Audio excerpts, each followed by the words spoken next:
নমস্কার, আপনাদের সকলকে স্বাগত জানাই চ্যানেল রূপা মুখার্জিতে। জানেন, কৃষ্ণকালী মায়ের কিন্তু মহিমা অপার। তাই আমরা প্রতিদিন বলে থাকি, জয় কৃষ্ণকালী মায়ের জয়।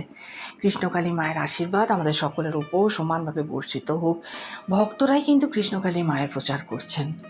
আজ একথা কৃষ্ণকালী মায়ের সামনে দাঁড়িয়ে মঙ্গলা দেবী কিন্তু নিজেই স্বীকার করেছেন যে হ্যাঁ, ভক্তরাই প্রচার করছেন।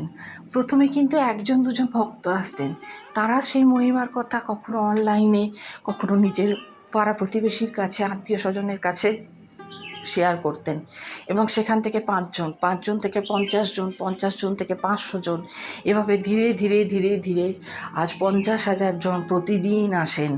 কেন আসেন? আজ আমরা সবাই জানি, মায়ের আশীর্বাদ পেতে। মায়ের দয়ায় অনেকে সুস্থ হয়ে উঠছেন। মৃত্যু পথযাত্রী মানুষেরাও সুস্থ হয়ে যাচ্ছে।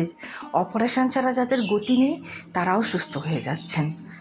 তাই মঙ্গলা দেবী অকপটে স্বীকার করেছেন যে হ্যাঁ, আজ এই যে মায়ের প্রচার হচ্ছে, তার পিছনে কিন্তু অনেক অনেক অনেক বড় অবদান ভক্তদের।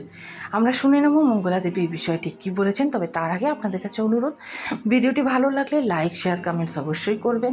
চ্যানেল সাবস্ক্রাইব করে পাশে থাকবেন।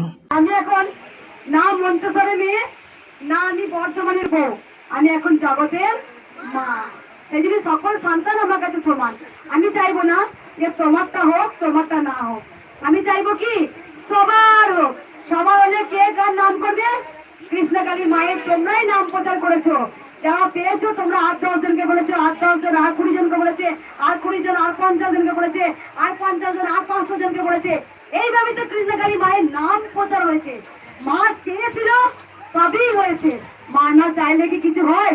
গোবিন্দের নিয়তি ছাড়া কিচ্ছু গাছের পাতাও ভাসে না। তাই মাকে ভালোবাসো, তাহলে জীবনে পাওয়া যায়। আর একবার লাস্টে যেটা বলি, টিসুটা নাও মা, টিসুটা নাও।